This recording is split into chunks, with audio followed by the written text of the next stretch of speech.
सीतापुर गांव में रहती थी एक चुड़ैल, लेकिन इस बात से गांव के लोग अनजान थे।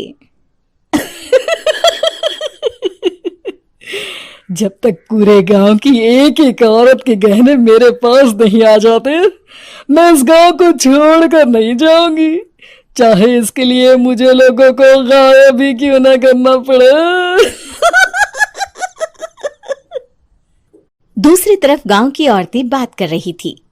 अरे सुन रही हो, ये देखो, मैंने कल ही नया हार बनवाया है सोने का, कैसा लग रहा है? बहुत ही अच्छा। अच्छा है ना, पहले तुम पहनो, फिर शादी में अपनी होने वाली बहू को दे देना। और क्या, सोने चांदी का यही तो फायदा है, जितना पुराना उतना महंगा। लेकिन एक एक पैसा बचाकर ये लेना सच में बहुत मुश्किल हो रहा था मेरे लिए। तभी वहां पहली का पति आ जाता है। गांव में एक औरत के घर के सोने के सारे गहने चोरी हो गए। लोग बातें बना रहे कि गांव में कोई चोर घुस आया है जो घर की कोई चीज को हाथ नहीं लगाता, पर सिर्फ सोने के गहनों को ही चुराता है। अब तुम ना अपने ये गहने संभाल कर रखना। हे भगवान, ये क्या बोल रहे हैं? ये तो वही बात हो गई कि गांव बसाने ही और लुटेरे पहले आ गए। दूसरी तरफ गांव के ही एक घर में रंजना रहती थी। उसके पति का गांव में चाउमीन का ठेला था। एक दिन उसके घर में एक औरत आती है। अरे रंजना, तू गांव में नहीं है तो सोचा तुम्हें बता दूं। गांव में बात चल रही है कि गांव में एक चोर घुस आया है जो घरों के सोने के गहने चुरा लेता है। अरे मैं तो सिर्फ ये कान की छोटी सी बाली ही सोने की पहनती हूँ, बाकी गहने तो मैंने गांव के बैंक में लाकर रखे हैं। ये क्या होता है? ना बाबा ना, हमारे गांव की औरतें तो गहने अपने पास ही रखती है। जब कहीं जाना हो तो बस अलमारी से गहने निकालो और पहन लो। दूसरी तरफ एक औरत हाथ में टोटके वाली छोटी सी गुड़िया लेकर घर में चली आती है। अरे कोई है? घर की औरत है क्या? क्या है ये गुड़िया? ये कोई ऐसी वैसी गुड़िया नहीं है, ये जादुई गुड़िया है। इसको घर की अलमारी में रखना। अगर तुम्हारे घर पर किसी की बुरी नजर होगी तो रात भर में ये पतली सी गुड़िया मोटी हो जाएगी। मैं कल आकर ये गुड़िया ले जाऊंगी और तुम्हारे घर की सारी बुरी नजर छूट जाएगी, समझी? अरे वाह, ये तो बहुत कमाल की गुड़िया है, दे दो। कितने की है एक? अरे नहीं नहीं नहीं, ये फ्री की है। मेरा काम इस पूरे गांव को बुरी नजर से दूर रखने का है। हाँ। भली औरत उसके हाथ से वो गुड़िया लेकर अलमारी में रख देती है। लेकिन अगली सुबह जब वो उस गुड़िया को देखती है तो पतली सी गुड़िया मोटी हो चुकी होती है। हे भगवान, ये क्या? किसने मेरे घर को बुरी नजर से बांध रखा था? तभी वो गुड़िया वाली भी आ जाती है। मैंने कहा था ना, घर पर बहुत ज्यादा बुरी नजर है। लाओ, ये गुड़िया मुझे दे दो। औरत वो गुड़िया उठाकर उसे दे देती है। गुड़िया हाथ में आते ही वो औरत उसे लेकर सीधे गांव के बाहर की खाली हवेली में चली जाती है और साधारण औरत से चुड़ैल बन जाती है। अरे पगली, गांव वाली इस गुड़िया के पेट में तेरे घर के सारे गहने हैं। इतना बोलकर वो गुड़िया को फाड़ देती है और सारे गहने निकाल लेती है। वहीं दूसरी तरफ, हे भगवान, मेरे घर के सारे गहने चोरी हो गए। उस औरत के घर के आसपास लोगों का जमावड़ा हो जाता है और लोग बातें करने लगते हैं। लो जी, ये भी घर गया।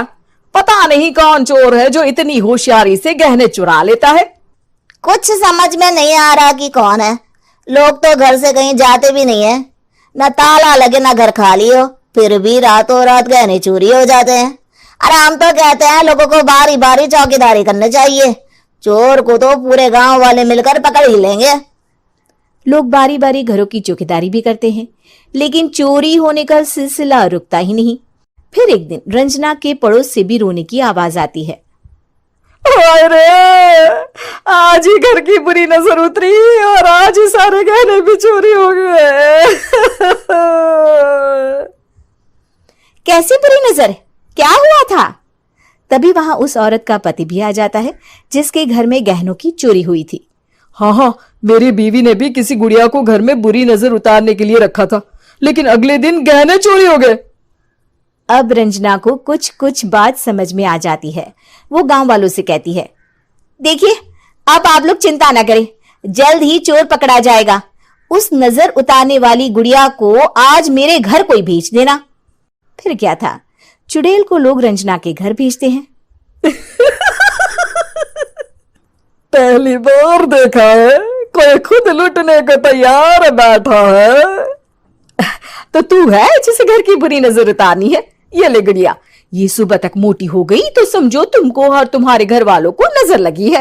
हाँ हाँ, मैंने काफी सुना है। तुम ये गुड़िया मेरे घर छोड़ देना।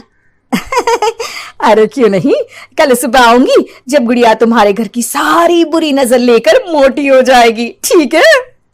अब क्या था, रात को रंजना ने पूरी नजर गुड़िया पर रखी। वो अपने पति और गांव के कुछ लोगों को घर की खिड़की से घर के अंदर नजर रखने को कह देती है, और फिर जो नजारा सब देखते हैं वो हैरान करने वाला होता है। गुड़िया धीरे से अलमारी खोलकर बाहर आती है। अलमारी के सारे गहने लेकर घर में जहां जहां गहने होते हैं वो लेकर अपने मुंह से खा जाती है। वो जितने गहने खाती उतनी ही मोटी हो जाती और फिर अलमारी में बंद हो जाती है। गांव वाले डर के मारे वहीं बेहोश हो जाते हैं।